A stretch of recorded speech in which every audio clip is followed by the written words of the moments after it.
Tim SAR Kota Sorong bersama tim SAR Raja Ampat berhasil menemukan speedboat Salema Yasrael dengan nomor lambung 415. Speedboat ditemukan dalam kondisi hanyut di sekitar perairan Tanjung Makoy, 2 mil laut dari Kota Sorong, Provinsi Papua Barat. Speedboat ini mengangkut 24 orang turis lokal yang seluruhnya adalah pegawai Kementerian Perhubungan bersama 3 awak kapal mereka yang sedang melakukan perjalanan pulang dari Raja Ampat menuju Kota Sorong usai berwisata ke sejumlah kawasan di Raja Ampat. Peristiwa yang terjadi pada tahun 2016 ini diduga karena speedboat kehabisan bahan bakar setelah setengah jam berlayar menuju Kota Sorong dan terombang-ambing hingga 8 jam. Saat ditemukan, ke-24 wisatawan lokal ditemukan dalam keadaan syok dan sesak nafas. Kondisi tubuh mereka lemah karena mabuk laut.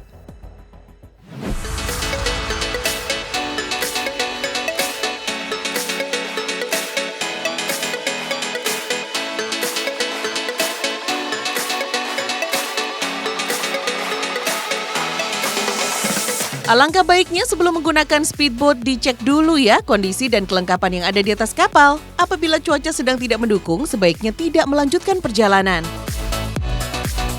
Menurut ketentuan BMKG, cuaca yang aman sebelum menyeberangi laut adalah dengan kecepatan angin 20 knot, serta ketinggian ombak maksimal mencapai 1,5 meter. Selain navigasi, kondisi mesin juga harus dilakukan pengecekan secara rutin agar tidak terjadi kendala saat perjalanan.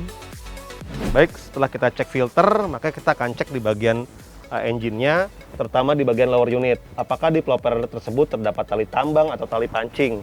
Jika terdapat tali tambang atau tali pancing, maka wajib kita bersihkan. Selanjutnya kita cek di water inlet yang sebelah situ. Apakah ada sampah atau tidak? Karena jika ada sampah, maka air tidak akan jalan ke atas. Jika kita cek bisa dilihat di sini tidak ada air keluar, maka ada kendala di bagian water inlet-nya. Jika mesin sudah aman untuk digunakan, jangan lupa untuk melihat ketersediaan pelampung. Harus sesuai dengan kapasitas jumlah penumpang kapal ya. Banyak kendala yang dihadapi saat melakukan perjalanan, selain karang yang dangkal hingga sampah yang menyangkut di baling-baling kapal. Biasa sih kendala di laut kita itu masalah utamanya sampah, terutama sampah plastik. Itu sangat bahaya buat di bagian propeller kita. Kalau udah masuk itu bisa slip dan propellernya nggak bisa jalan. Lalu selanjutnya adalah kita penguasaan medan, karena penguasaan medan di laut itu ke antara karang, kapten harus bisa membedakan antara karang yang dangkal dan yang dalam. Karena kalau terlalu dangkal juga bahaya untuk kapal, untuk berlayar. Kalaupun kapal yang nggak ada maps, biasanya di karang-karang itu di pulau-pulau ada tandanya. Ada patok warna hijau atau warna merah. Itu semua kapten atau ABK pasti sudah paham atas patok itu. Jadi kalau udah ada patok warna merah ya berarti mereka nggak boleh melintas di sebelah situ. Atau warna hijau itu sih. Ada tandanya di setiap pulau biasanya. Yang menandakan itu karangnya dangkal. Nah, bagaimana langkah yang harus dilakukan kalau mesin kapal mengalami kerusakan di tengah laut ya? Untuk solusinya dari kita sih, saran dari kita cek engine-nya dulu.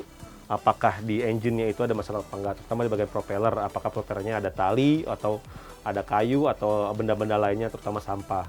Terus kita cek juga bensinnya, apakah di bahan bakarnya itu masih ada apa enggak.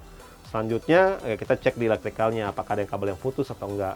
Kalau memang semuanya berfungsi dengan baik dan mesin-mesin mati, ya salah satunya yang paling kita sarankan ya telepon ke bandar terdekat atau gunakan radio kontak untuk mengkontak kapal yang melintas di sekitar kita.